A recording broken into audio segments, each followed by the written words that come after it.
a little quiet there. That's it. The natives are definitely restless tonight.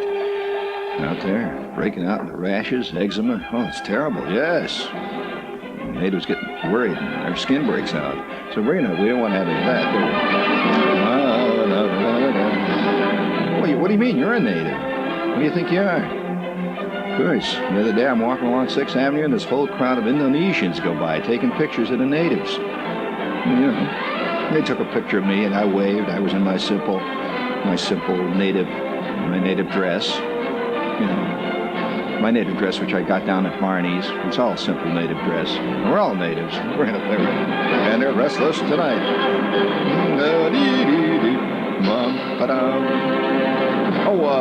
We would like to do something here before we get started into the serious core or the pith of our show. And no, the word is pith, P with a T. That's right. Before we get deeply into the heart of the kernel of our thing here tonight, I would like to salute the hero of the week. And wait just a moment here. We got to get this hero. Get up. He's under the table here. Come on. You know, heroes tend to be nervous. Just a minute here. Yes. I would like to salute the hero of the week. Please, would you give me the cheer there? That's it. Thank you. Let's cheer this guy. He's doing it for all of us. Hero of the week. Well, carrying them around on our shoulders there. Keep that in there. We're going to use that once again to kiss this little segment off, right? The hero of the week is Brian Inglis. Brian Inglis of Niagara Falls, Ontario. So, you know, if everybody walks around and says, we got a crazy, sick society, right? This is Canada. Everybody thinks Canada's so civilized and all. But anyway, Brian Inglis of Niagara Falls, Ontario, now we know that's Canada, lost his job just 6 weeks ago because co-workers and customers where he worked complained of the foul odors. Inglis is a vegetarian, and he is also a garlic freak. He loves garlic, and he eats garlic like other people drink beer or something. He just eats garlic till it's coming out of his ears. He loves it. And he says he eats this also for health reasons. He believes that garlic is good for the liver. It also prevents tooth decay and is very, very well recognized in certain parts of Ontario as a very active aphrodisiac. And so he eats garlic constantly. And now, after he was fired from his job, that's not the only thing that's happened to poor old Brian. He was just kicked off the welfare unemployment rolls because a welfare officer has ruled now that he is making himself ineligible for employment. Nobody will hire the son of a gun because he's continuing to eat garlic. Now, how's that for a pariah, boy? He is protesting this decision. He says that his eating habits are his business. Well, I'm not so sure of that. The air you breathe is your business, right, Inglis? Well, let's think about that for a minute, Inglis. It is a two-way thing, but let's face it, this man is striking a blow for garlic eaters everywhere. And he says that he can't get anybody to listen to his argument, though. He goes down to the unemployment. He starts arguing. He says, because they won't stay around long enough to listen. Let's give Inglis a cheer. Oh, man. Oh, yes. Even his best friends don't tell him. Right. Have you ever wondered why you keep losing those jobs, friend? Oh, listen, I'll tell you. You know, you think I'm being funny about it, but that's the truth. I think more guys get booted out of places and don't make it because of some little thing like that, not because they can do the job. Because most jobs today in most big companies aren't jobs at all. I mean, let's face it, you just sort of hang around, and they've got all the machines and the computers and all that. What do? You just sort of hang around and you read the memos and you go to lunch. Don't you agree that that's what most of the jobs really consist of, Al? So I actually know a guy that got booted out of a place. Now, he doesn't know it, but I am privy to the information because I had friends in the company around there where this guy was, and it was a very, very important New York firm. Now, I could provide the name on request. If you were the one that was fired, you probably suspect that it might have been you. They didn't give him this reason, but this is why he was booted out. About the fourth or fifth year of his employment at this company, And he was doing great. I mean, he was, he worked in a sort of a technical field. He was kind of in the accountant world, where figures and all this stuff. And he had a degree in business and all that from Cornell or someplace, and he was very official, sitting at a desk. He even had one of these desks, that has one of these little triangular signs on it that has his name on it. I've always been impressed with people who have those on their desk. And he had this desk, and wherever he was in his job, he would be referred to by other people that go see Mr. Smothers. He will handle your application. He was official, that kind of thing. And he sat there and looked had 6 phones on his desk. One of them was red. That used to scare people. And he'd sit at his desk. Everything was fine. 3 years go by, and he is going steadily up the ladder of achievement. He rose rapidly from the mailroom, where he was a very eminently successful mail boy. He was great delivering all that stuff on the 4th floor. And how many of you think that one of the funnier movies made in the last 100 years is How to Succeed with Bob Morse? He's fantastic in that. Did you see it? Ever see that movie? Well, he was doing that. A lot of people who don't know the inner workings of companies think that this is all balderdash, but no, this was an accurate account of exactly the way it is in many big companies. In fact, the guy that wrote the book that it was originally taken from was a friend of mine at the time he was writing this, and he was a vice president of an ad agency. Did you know that? The guy that wrote this thing, How to Succeed Without Trying, Shepard Mead. You ever hear the name?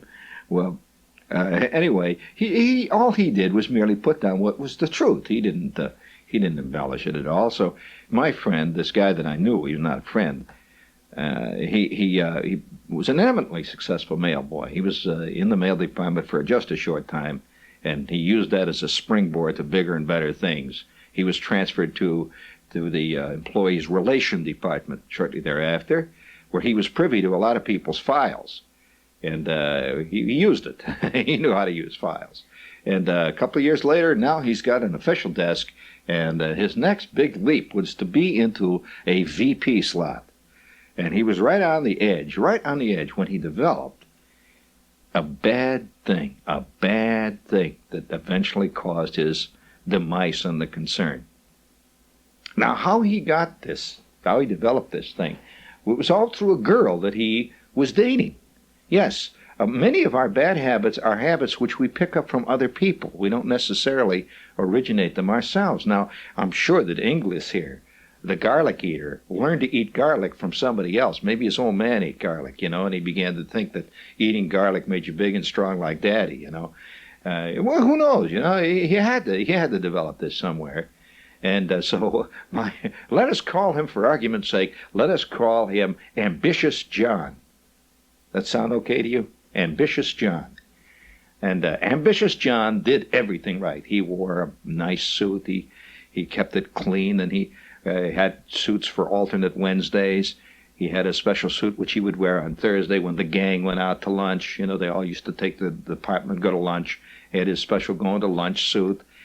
He did everything right. He did. He had his hair cut by the executive hairstylist concerned. There is a company, in town here that does nothing but have executive haircuts, which incidentally are very, very difficult haircut because, for one thing, it ain't showbiz. Being an executive is partly showbiz and partly establishment. So if you're working your way up, you'll go get your hair cut at a place where mail boys get their hair cut. When you get to be an executive, you go to an executive hairstylist who will style your hair according to the attitudes of the company that you work at. You understand that there's a big difference. If you work at certain companies, they like to have your hair in the style that was favored by Marines in 1945. That's one kind, right? So you go and you better start styling your hair that way if you want to make points.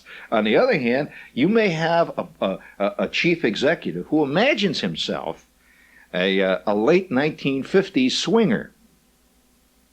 See, the hair that you use, the hairstyle you use, has to be very subtly modeled on the hairstyle of the man who sets the entire mood of the company.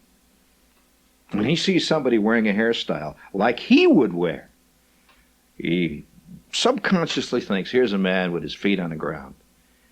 That's subconscious, it really is. And so, yes, if you have for example, the guy with the late 50s, how did he wear his hair? Well, you know how they wore the hair with the DA in the back, 50 pounds of greasy kid stuff. And he imagined himself as a swinger. You know the word swinger, which is a very old, outdated word.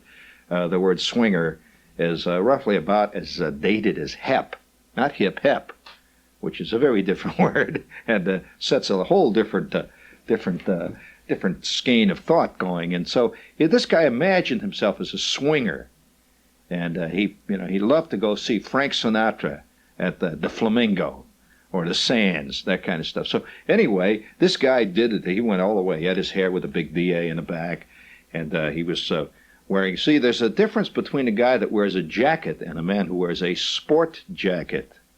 The term is in the same jacket.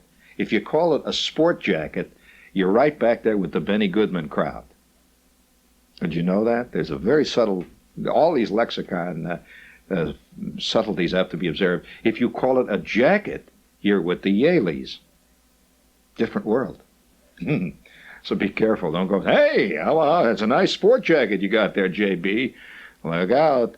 So anyway, this friend of mine, you didn't know these little stuff. Yeah, that's why you're listening to me. You come for this kind of thing. This is my world. My world is observing the foibles of mankind. I'll tell you, it's a sad story. So many of us fall into bad habits that are laid on us by other people. Where these bad habits start, nobody quite knows. Nobody knows. A psychiatrist sitting there will always talk to the patient and find out that somewhere back in his way back in the vast recesses of his unfathomable mind, back in a big garbage heap of memories, someplace back there, you got into the bad habit of chewing up erasers on your pencils because somebody who was very important in your life at one point chewed the erasers off of pencils. You might have been only 4 at that time. And forever and ever, you get this terrible sense of insane hunger every time you go into a stationery store. You want to eat the erasers off all the pencils in the block. Have you ever seen people who do that? You haven't. You have lived a dull life, Al. I'll tell you, I knew guys that used to just buy these number 2 yellow Ticonderogas just because they liked the taste of the paint. They just chew them like you chew on corn on the cob. You'd eat the pencil right down to the lead. Now, you have never known people who do that in your nice little controlled engineers world. I don't imagine you'd allow people in your life to do things like that. Well, listen, I knew a girl, and we'll, for argument's sake, call her Helen Weathers. Helen Weathers, when I was in the 4th grade, developed an insatiable craving for LePage's library paste. This is a white paste, that comes in the little thing, a little can. It comes in a little white jar with a red screw top on it, and through the screw top is this little brush, right? Well, Helen Weathers used to sit at her desk all throughout the class there in 4th grade, and she had her paste, and she was constantly snacking on the paste, nibbling the paste. Well, that spread. I mean, the next thing you know, Esther Jane Albury was eating paste. And the reason this was so was that at one point Helen Weathers was the best volleyball player in the Warren G. Harding School among people of her weight class, which was 210. And she was a fantastic volleyball player, and the girls were into volleyball very strong at that time. And it would be just like kids today who see Billie Jean King. And Billie Jean King wears these glasses. You seen those glasses? Well, have you noticed every time Billie Jean King is being interviewed, she's constantly pushing the glasses up with her finger like that. Well, this is spread to all kinds of kids now. They keep pressing their finger like that because it's what Billie Jean does. And 100 years from now, when they go into the psychiatrist and say, my finger keeps going up like that, and I'm pushing the glasses all the time, and it's driving me crazy, he's going to have to go back through 100 years of memories to that day when you were 9, sitting in front of the TV set, and you saw Billie Jean King pressing the glasses like that. And it looked like a very hip thing to do. And you started to do it, and then you just kept on, because it's habit forming. It's known as a habit. You keep going like that, Well, So the paste syndrome spread rapidly in the Warren G. Harding School, but only among girls who played volleyball with Helen Weathers. Volleyball, listen, Helen Weathers has a fantastic spike shot. You know what a spike shot is in volleyball? Well, that's when you leap up, go boom, bam, that shot comes down. Well, Helen Weathers at 210, she was around 4'9" at the time. Helen Weathers had a spike shot that would come drilling down through that sky, man, trailing smoke, and she was the unquestioned Billie Jean King of the volleyball team there, the Warren G. Harding School. Well, Helen Weathers, since Helen took to eating paste in 4th grade. Now, where she got it, that's another story. I don't want to bother you with the story about her Uncle Charles, that whole damn thing. It's a bloody mess. But nevertheless, I will say this, that Esther Jane began to eat this. Eileen Akers, of all people, Eileen Akers. Now, Eileen Akers was the class intellectual. Now, I've known something about intellectuals that I've observed from my somewhat ant-like scrutiny of intellectuals, that they generally have a deep-seated admiration for the non-intellectuals, a kind of envy. That's why Norman Mailer always hangs around with welterweights. Guys say, hey, let me hit him for you, Normie. Well, he loves to be with guys that talk like that. Now, he's an intellectual. You'd think he'd like to spend his time with people like, the official types, Buckminster Fuller, Camus, No. He spends his time with guys that say, hey, Maury, how about bringing another set of cards over here, huh? I'll get you in a mouth, give you one a year. Well, he likes those guys. It's a deep-seated sense. That's the way you would like to have been. We all secretly would like to have been born Larry Zonka. And, you can deny it. Oh, not me. Yeah, well, you're not kidding Dad here. You're not kidding yourself either. So, so let's face it. Even Eileen Akers, who was our leading resident, you'd have to call her an intelligent intellectual. Now, first of all, she was the first one I ever heard of, and this was in 4th grade. She wrote a scathing sociological review of Dorothy and the Wizard of Oz.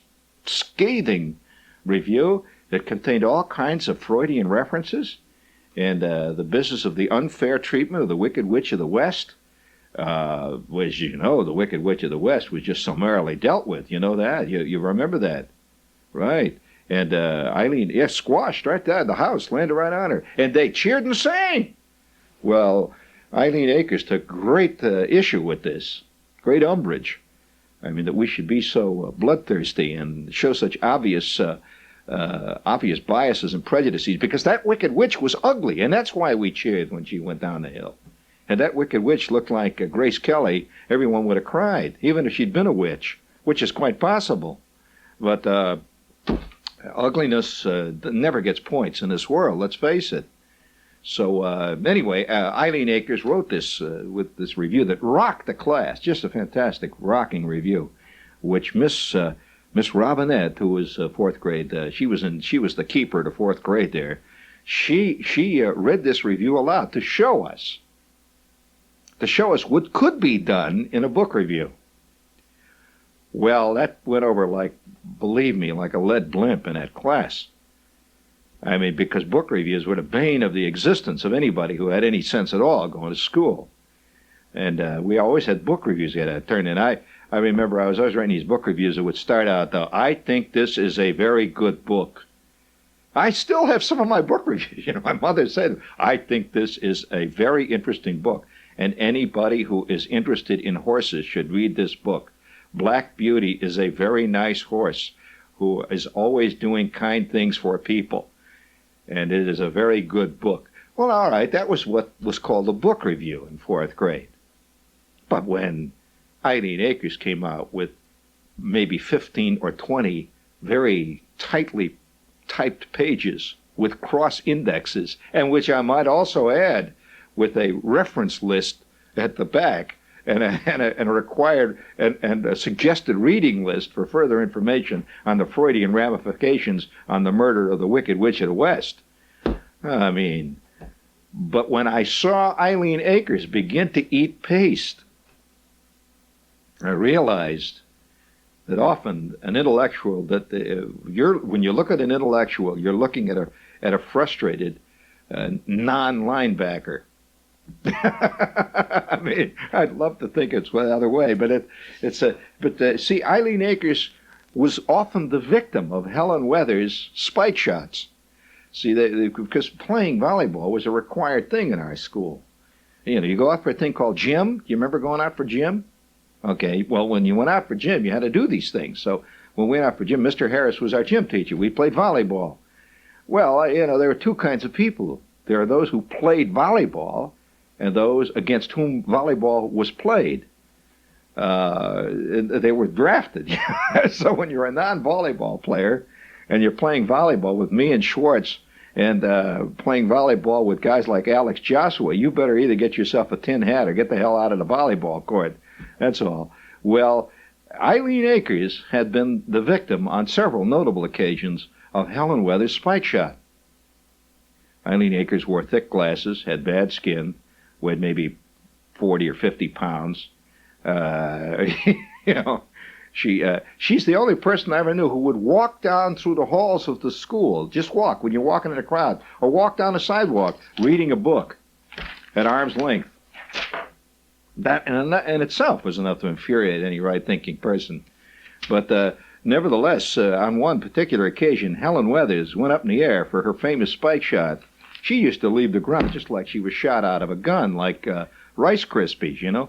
Bang, up she goes, see? And boom, she shot that down. And she knocked poor little Eileen Akers, you know what, over a tea kettle. She spun 3 times in midair after that ball bounced off her noggin. Well, it was only natural then that there was a love-hate relationship between Eileen Akers and Helen Weathers.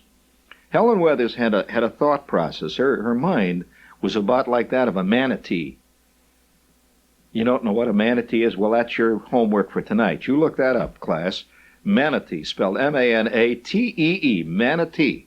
And she had thought processes of a manatee, a herbivorous manatee. So she laid that shot. Well, from that time on, there was barely concealed open warfare between Helen Weathers and Eileen Akers. And when Helen Weathers took up eating paste, it was significant, I think. You know, I'm sitting way in the back there. It was significant to see that as Helen Weathers was scoffing away at the paste, she's the only person I knew who used to put ketchup on her paste. And, yeah, she once in a while mix it with piccalilli, too. She liked it that way. And she put it on Ritz crackers occasionally. And so she's sitting back there eating the paste. Now, there are other, listen, I know that people listening to this tonight, there are other or possibly even active paste eaters listening at this time. Doppler. Do you want to talk about Doppler? All right, I'll tell you about Doppler. Doppler was a rubber band eater. Doppler used to chew rubber bands. Rubber bands. I know you don't like to hear this. I don't make the news, friends. I only report it. The man is capable of almost any obscenity, and Helen's sitting there eating away on that paste. Once in a while, she'd mess around a little bit with glue. But the glue in the paste eater's world really is more of an Epicurean taste. It is not the taste of the walking around paste eater. It's an acquired thing. It's a little elegant. It's just like your average Manischewitz drinker does not often go in and ask for one of the more elegant Rhine wines. He just simply doesn't. It's out of his ken. So, nevertheless, when Eileen took up eating the paste, I formed a thing in my head as I realized this, see? So this is how habits proliferate. They proliferate by example. They proliferate by envy. And sure, if you envy a person, you tend to take up often a habit they've got. I know many people in my business, for example. They'll go through their Johnny Carson phase. They'll go around. They'll swing like they swing at a golf club all the time, and then they'll pass through that, and they'll go away with that. The famous. It's patented. It's now a patented thing. That famous well, I know how to say it. Well, let's put it this way: the Merv Griffin dumb look. You know how Merv Griffin looks real dumb when somebody says something smart. He says, "Oh, what do you mean?" You've seen that. Well, I know guys that have worked on that look. It's been very successful for some of them. However, my friend, you want to hear what happened to Ambitious John? He picked up a bad habit from a girl that he was going with at the time. I had met the girl, and I knew that's where he got. He didn't know it. And incidentally, most people who pick up bad habits are not aware of the fact they've done it. They just start doing this thing, and they don't know why they're doing it. They just do it. And it then becomes a well-established pattern, and you can't break it. It's almost impossible to break the habit. And he picked up this habit from this girl named Gladys. I met her one time at a restaurant over on the east side when he was dating her. And little did I realize that Gladys was going to be the let's say, the reason for his ultimate downfall. He wound up a heavy drinker, and to show you how bad it got, he finally moved to Xenia, Ohio. That's how far down he went. He was driven, in other words, from the flock. When the word gets out at BBD&O that you've moved to Xenia, Ohio, you have gone downhill bad. If you move to the Bowery, you're still in New York, and you're still working the street. And at least they know that you're still in here pitching. You may be laying in a doorway there with a bottle of Thunderbird, but nevertheless, you're still in New York. You're still in the big time. It is the Big Apple. But if the word gets out that you moved to Xenia, Ohio, it's defeat total, utter and complete. Oh yes, we just received a call through one of our intelligence operatives here. Somebody just called in and says, "Where did you get that clever name, Ambitious John?" That's a very clever name. And I have to say that name I like that name, Ambitious John, because it's the type of name that you see in those books that are proliferating all over the bookstands, on how to do things, how to become famous, how to be funny, how to make money even though you're losing your shirt, and all those things. They always have those names run through those books, like Sorry Sally, or Hapless Harry, as always did. Now, let's take the case now of Mirthful Mike. Let's take the case of Ambitious John. So we've just, I just took that name because it fits him. He was ambitious. But ambition, like many other human attributes, contains a seed of its own defeat. It certainly does. And this you have to accept. It's once you have decided to become ambitious, you have also laid it on the line. That means that you're going to get shot down. For example, how many snails? A snail is not an ambitious creature. You never have known of a snail who decides that it's going to make the big time. It's going to go into the circus. You realize that any snail that wants to try to, get on the Johnny Carson show gets this dream of singing a duet with Zsa Zsa Gabor or Johnny Cash or somebody, is doomed for failure, correct? Doomed, at least in our time. We have great prejudices against smaller creatures. Unspoken, but nevertheless, they're definitely there. There's many a cockroach killer listening to me tonight who would never go out and try to stomp out 747s, also a flying insect.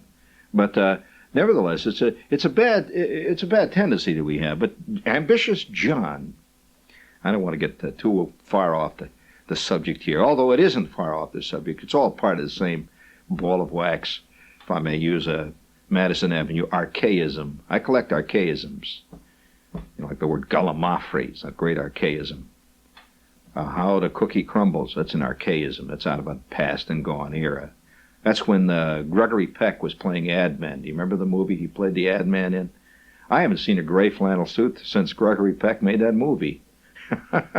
But it killed us, didn't it? But nevertheless, Ambitious John one day lost the key to the junior executive washroom through a very unfortunate habit which had dogged him for better than a year. And you know what it was? John, Ambitious John. Well, I'll have to put it on this basis. A very sensitive issue here. Inglis, has lost many friends by eating garlic. Probably early in his career, people didn't say anything about it to him, right? until finally it got so bad they just, fired him. They finally said, get that guy out of here. This place I can't. Look at the wallpaper's peeling off. Just because of the smell, that guy comes in. Well, poor old ambitious John, one day, and a friend of mine who was present at the situation as it grew, was there when it actually, how can I say, came to a head. He had been promoted. This is our other, let's say, successful Stanley was a friend of ambitious John. And successful Stanley was one not ahead of him in the executive hierarchy. And successful Sam was in the senior executive's washroom when he heard Mr. Bullard say, "That damn guy, who's that guy that sits over there by the water cooler? I can't stand him anymore. We've got to do something about that guy. He's driving me up the wall." Well, my friend was in one of the stalls, successful Stan, and he heard this conversation, and immediately he realizes it's his friend they're talking about. And then he hears Mr. Bullard say, and he's talking to the head of the employment division. He says, "Get rid of him! Get him out of there! I can't stand the guy who pops his gum!"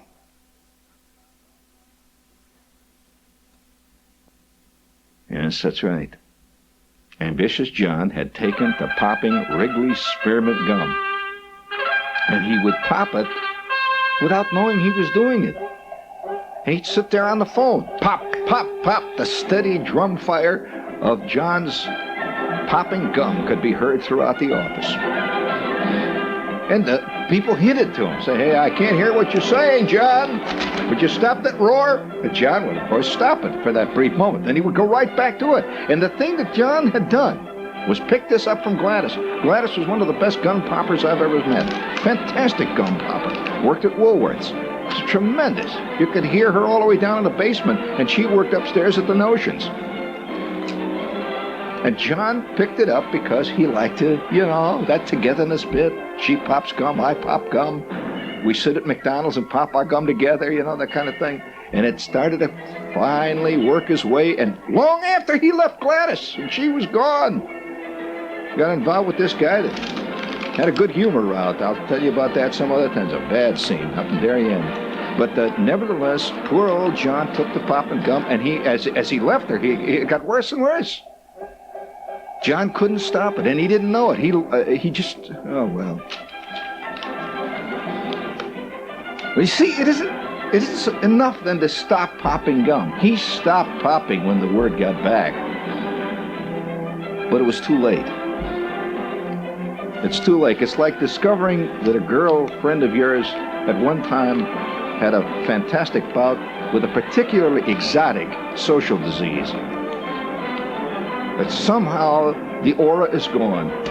You agree? It isn't quite the same as it once was. And so John banged around one company after another, and the next thing you know, he quietly slipped off the street, took up drink, moved to Xenia. Listen, it's more than music. WBJC, Baltimore. The radio station of the Community College of Baltimore.